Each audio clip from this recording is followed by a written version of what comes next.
So you're an athlete, it's Ramadan, and there's probably one big question on your mind. It's the kind of concern that can turn a whole month of spiritual focus into a month of, well, anxiety. Am I going to lose all my muscle? Is my performance just going to tank? Right? It's the question you hear in gyms, on tracks, pretty much everywhere. And today, we're going to answer it. Because the answer isn't some guess or locker room bro science. It's about understanding what's actually happening inside your body the moment your fast begins. So let's pop the hood and take a look. We're going to think of this like a story, a 16-hour fuel story happening inside you every single day you fast. And don't worry, we're skipping all the confusing, sciencey jargon. We're just focusing on what you really need to know.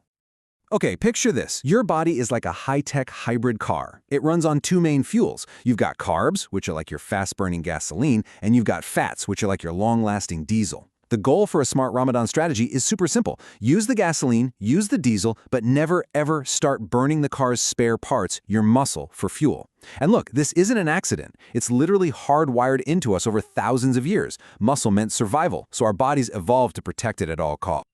So here's the game plan for the day. It all kicks off with your sahur, your pre-dawn meal. For the first few hours, you're just digesting. Then you move into a transition phase, then the shift, and finally you're in full-on fat-burning mode. Let's break down what's happening at each of these stops. In these first 4 to 8 hours, after you've digested your suhoor, your body is still mostly running on those carbs. But check this out, it's already starting to mix in your fat reserves. About 30% of your energy is already coming from fat. The risk to your muscle here? Yeah, it's basically zero. Now this is where things get really interesting. It's the crossover. Somewhere between hours 8 and 12, your body flips a major metabolic switch. Your gasoline tank, that's the glycogen in your liver, is starting to get a little low, so your body intelligently switches its main fuel source. You are now running mostly on diesel, your fat stores. And by that final stretch of the fast, from hour 12 to 16, you are in peak fat-burning mode. Your body is just efficiently chugging along on its vast diesel reserves while being super smart about saving its muscle fuel, which it keeps aside for intense effort. The key thing here, your body knows what it's doing. It has a plan to protect your muscle. But, you know, this whole metabolic magic show doesn't just happen by itself. It's run by a team of, let's call them hormone managers, working hard behind the scenes. Let's meet the key players, shall we? Okay, think of it like a seesaw. When you eat, boom, insulin, the builder, is way up, telling your body, store this energy. But as you fast, insulin comes down, and its buddy, glucagon, the mobilizer, goes up. Glucagon's job is basically to knock on the door of your fat cells and say, all right, team, time to open up the reserves. All right, now there's another hormone that gets a really bad rap, especially in the fitness world, cortisol. You probably heard it called the ultimate muscle killer, but is that the real story? Well, the truth is, during a fast, cortisol is actually a team player. It helps get those fats moving for energy and keeps your blood sugar from crashing. And this is where your body's adaptability is just brilliant. Cortisol might spike a bit during the day, but studies show that over the month of Ramadan, your body just gets used to it. It adjusts the rhythm. It's only really a villain if you're also starving yourself of calories and sleep. Okay, you're going to want to sit down for this number. While some hormones are chilling out, there is one incredibly powerful hormone that can go through the roof during a fast. We're talking about a potential increase of up to 1,300%. Yes, you heard that right. So what is that? That massive number is the potential boost in human growth hormone. And for an athlete, this is a huge win.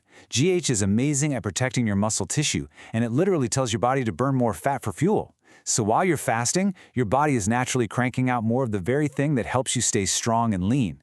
It's just another part of that incredible survival software we all have. So if your body is this amazing machine that's so good at saving muscle and burning fat, what's the real problem here? We've just seen it, all the hormone stuff is totally manageable, maybe even good for you. The real performance killer, well, it's something you might not expect. So what is it? What's the one thing that will absolutely wreck your training, your strength, and your focus during Ramadan? And I'll tell you what it's not. It's not the hunger. It's not the lack of food during the day.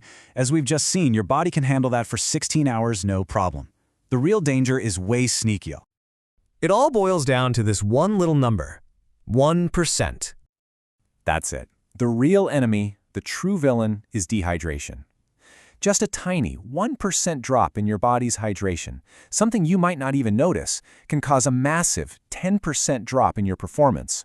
We're talking strength, endurance, focus. It all takes a nosedive. So managing your water isn't just a good idea, it is literally everything. Okay, let's zoom out for a second.